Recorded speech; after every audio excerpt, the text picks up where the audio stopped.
It's your man, the horror flick, Digger Ditch, Super 6, Big Mitch. And I'm kicking in doors with 030s, and I'm bringing 28 101s because we Vegas sons. It's the Meadowlands 530, man. And you already know what it is with it. I'm Hubba Dub. So scrub, quit it. You know how I'm sitting on them things. Bang! Yeah, nah, I'm just playing, but y'all can't hang. Nah, welcome to Vegas Chronicle. With your man, the horror flick Super 6, Big Mitch. And today, like any other day, I'm gonna kick actual factuals. I try to answer questions, but before I get started, shout out to everybody that support my small platform, man. I do what I try to do, and I'm gonna be what God want me to be. You know, that's what it's all about, man. You know, just do you. But anyway, today, I'm gonna try to answer a few questions, and it's like I'm answering the same questions over and over again. But you know, eventually, I'm gonna just start going live and bringing people on here, and we gonna start talking about social topics and things, you know, that concerns not just our community, but you know, the world in general.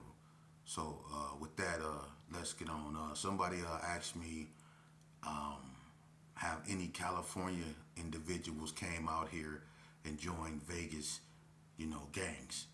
And I spoke on that on many occasions. And yes, there have been a lot of California guys that came out here and joined Vegas gangs for whatever reasons, you know. And I'm not gonna speak on nobody else, you know. Where I come from, it was quite a few guys that come from California, you know.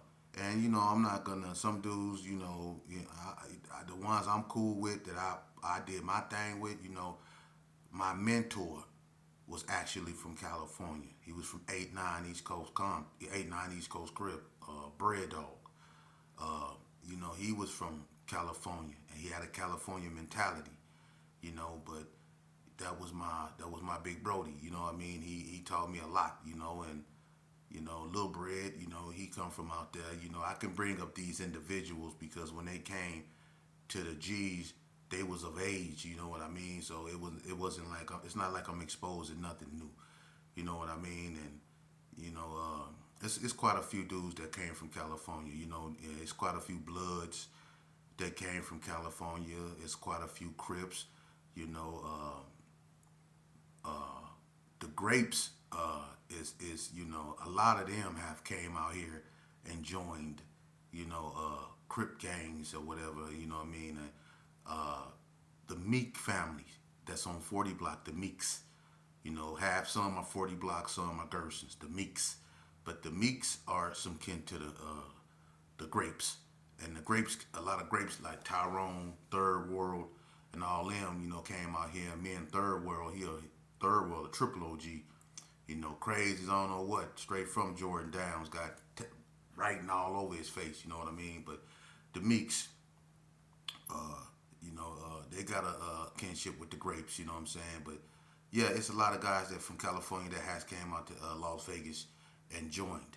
Now you had dudes that came out here from California and tried to start, you know, Cali gangs in Vegas, you know. And like the Hoovers, Play and Lil Play, you know, back in the late '80s, mid '80s, late '80s, and you know, in certain parts of Berkeley Square, you know, you had five dudes Hoovers over there, Play, Lil Play, Play, Big Play, and you had Twin them. You know, there was five dudes Hoovers. You had Mouse and Chip and all them. You know, but then you had Southside Village that came out here from Pomona. You had the Backstreets that came out here. You know, so California has been out through Vegas a lot. A-Tray Gangsters, the Rolling 60s. You know, I mean, everybody's been out here. You know what I mean? And because it's right, because California's like right there, so that's just normal. You know what I mean? So yeah, it's been a lot of California guys that came out here and joined Vegas gangs. And with that being said, let's move on to something more serious, man. All right. I wanna clarify something. Cause somebody said something, man. And one thing about my platform, like I said, I don't want to this just not gonna be just like another gang channel. That's not what I do. You know, I can go on and on and on about gang stuff, but that'll be glorifying. I don't want to give credence to something that was destructive. You know, not only to our community, but to society in general. But somebody asked me, why did click banging come about? And I'm gonna be honest with you. In Las Vegas, the first click was called the JCs, just chilling. You know, they were they weren't the first click. You know, they were the first hybrid click. The first click would have been like, to me, because they would have been 40 boys. You know, they were non-violent, like they drunk beer and just, you know, got at women. And then you had, you know, cliques like the Love Posse.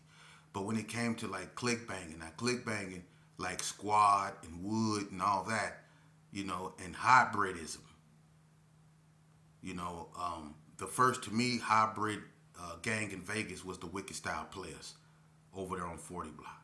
That was the first like hybrid click. You know what I'm saying? But I'm gonna say this: a lot of youngsters grew up, you know, and they seen, you know, how.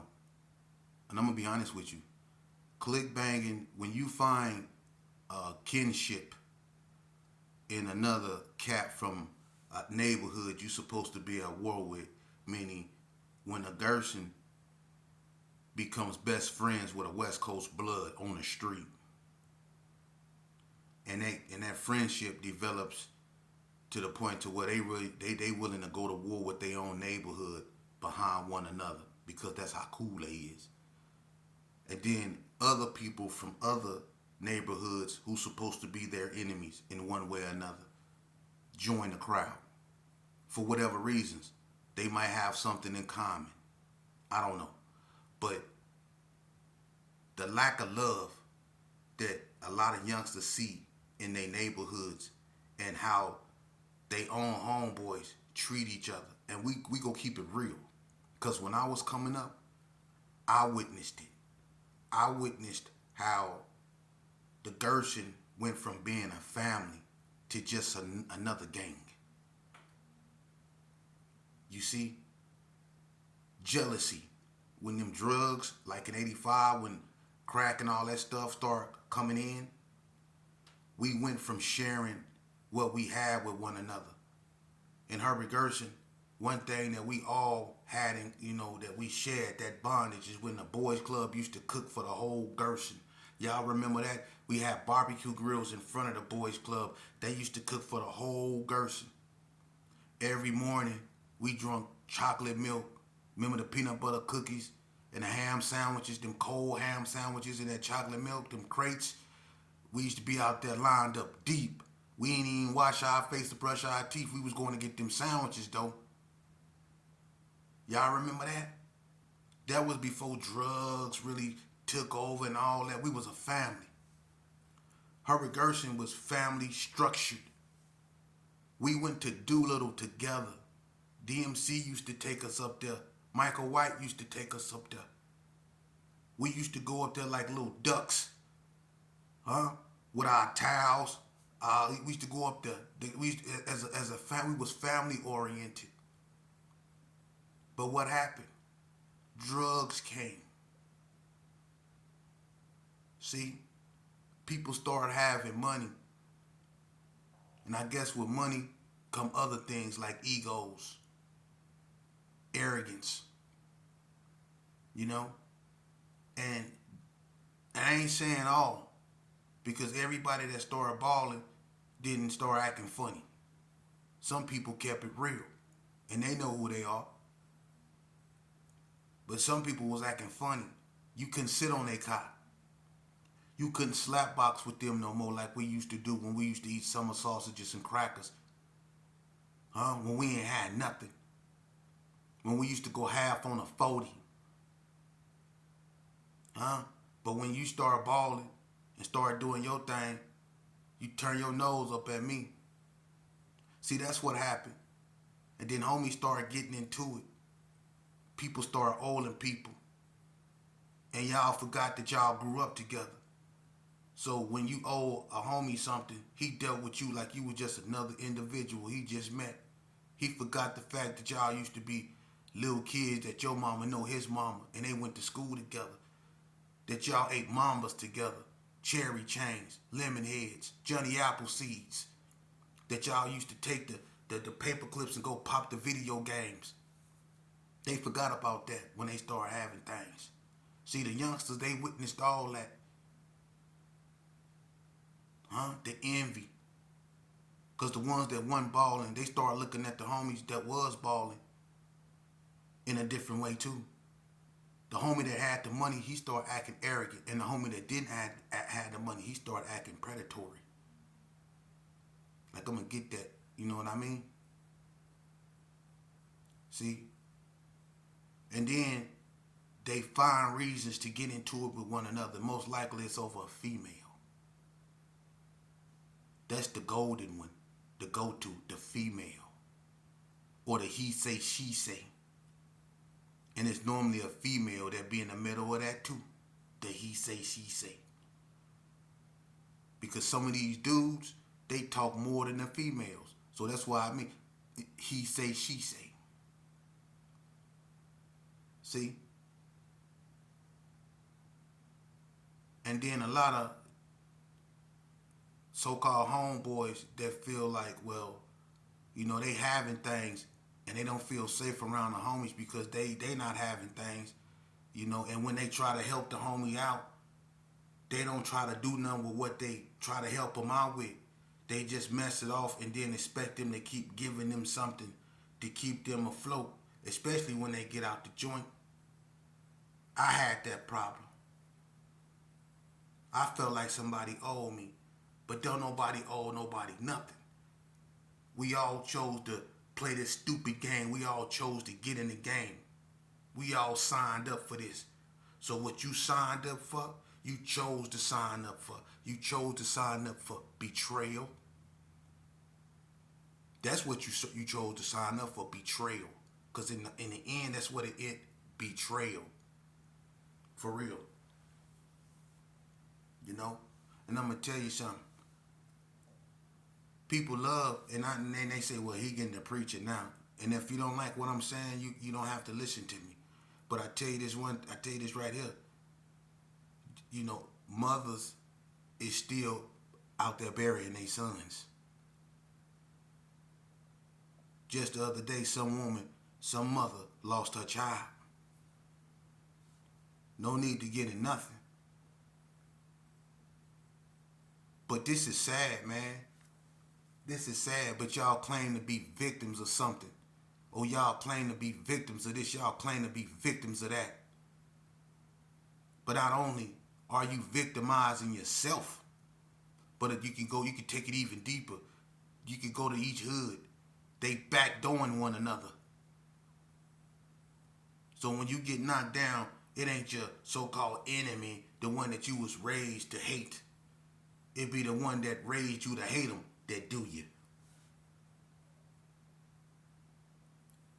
You see? Y'all youngsters better wake up, man. But that's why they click bang. And this the cold part about click banging. See, they find out that some Parus, some Gersons, some 6-0s, some whatever, however you make up them clicks, I don't know too much about it. But the hybridism, some of them dudes feel closer to one another, even though they come from different areas, than they do in their own area, because they seen the betrayal in their own neighborhoods, to the point to where they don't want to be around that they'd rather, you know, seek loyalty somewhere else. And sometimes they find it in individuals from other neighborhoods, and they form their own thing, their own type bond. And they'll go to war with the neighborhood that they actually come from over that type bond that they have. I couldn't believe that when it came to Squad and Wood, you had a Gerson that was a Squad and a Gerson that was a Wood.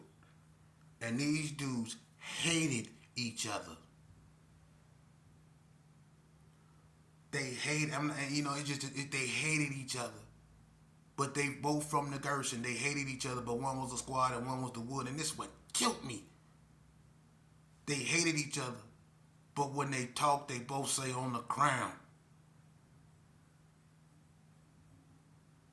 But y'all hate each other to the point to where y'all will go to war. If OGs wasn't there to keep y'all separated, y'all would actually be at each other's throat over Squad and Wood. You will help.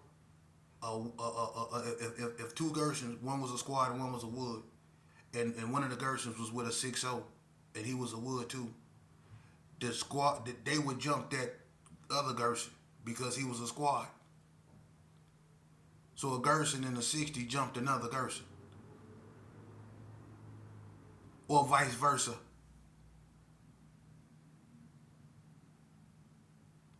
But that's how that got like that.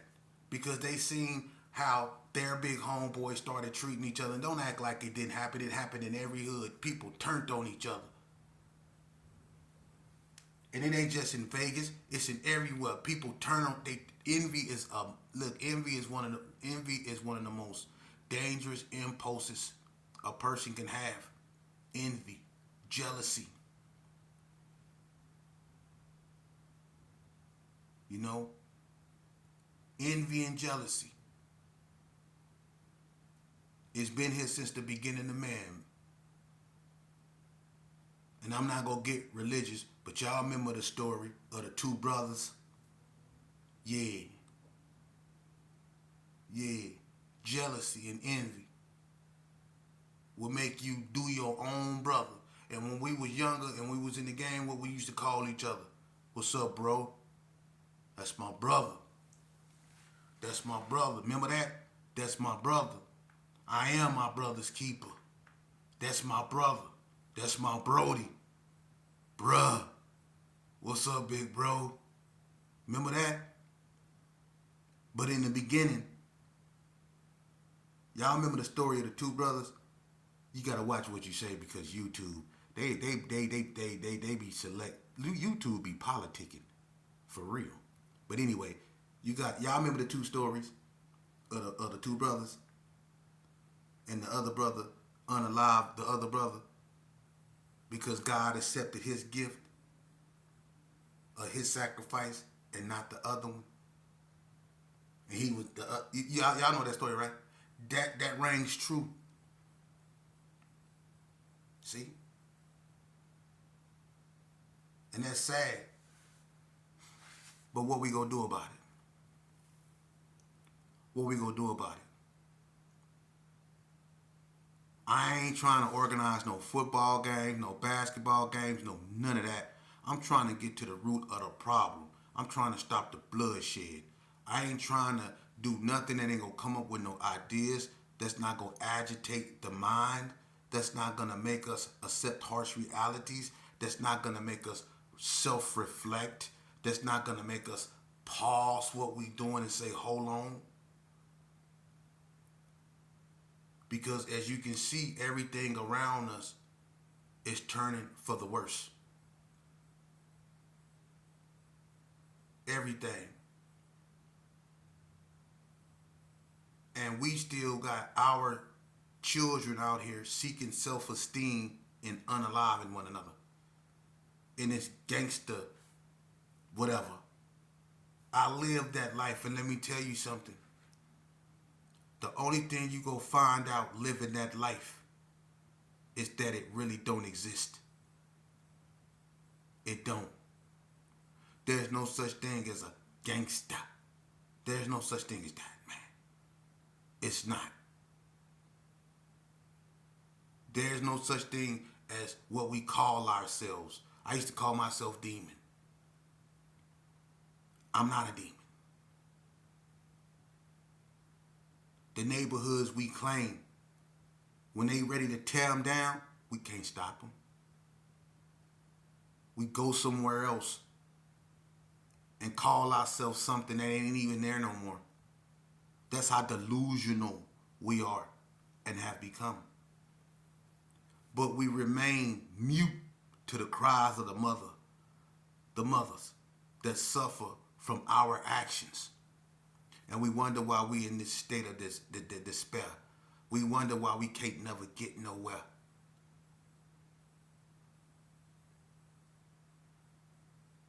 The quality of a man's life is going to be reflected through the quality of a man's thoughts. Don't you ever forget that.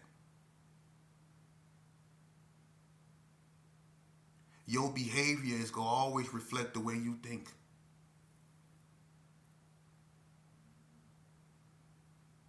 But it's to the point now, don't nobody want to, everybody is mute. Don't nobody listen.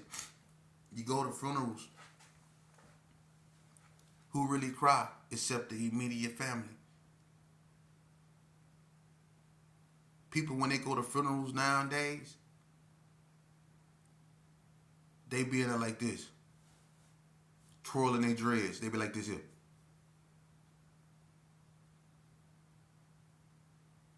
Why the preacher preaching? They be doing this.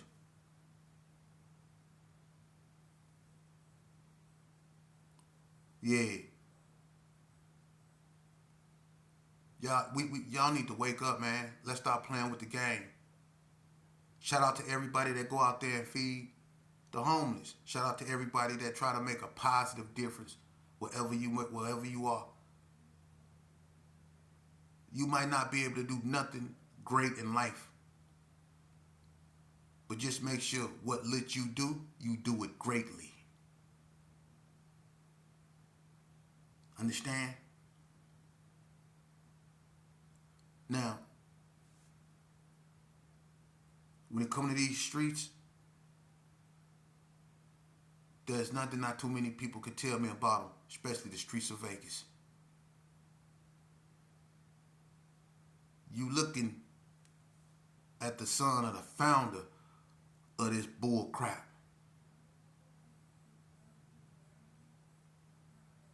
I'm not going to pretend like I don't know where the pieces go. We can fix this. But do we have the wanting?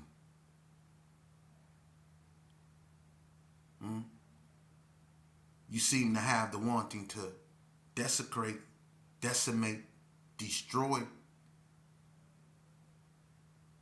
and deface everything that our people, our elders fought for us to have. We seem to have the wanting to do that. But what about the wanting to heal? The wanting to stop? The wanting to talk to each other? The wanting to confront the problem? The wanting to fix the problem? The wanting to accept that there is a problem?